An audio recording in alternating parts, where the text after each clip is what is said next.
Hello. Now, what we have here is a lot of glue gun.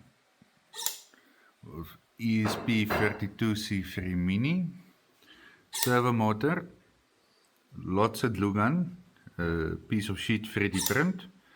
But what this thing does is switching the switch on and then it's switching it off.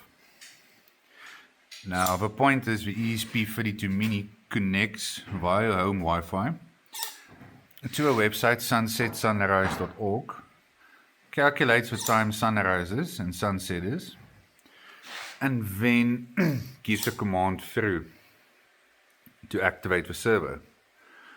So now here's just a program on it to test the switch clearances. I'm still going to make a nice 3D printed housing with all of it in, with the option of a battery for if the power goes out, and then if you want to plug it into the mains. So when the sun rises, it switches the switch off, and nighttime it switches the switch on. Nice housing. Just gonna probably just take off a plate for the thing over the switch. That whole mechanism is gonna change also, and then it switches the light off and switches the light on.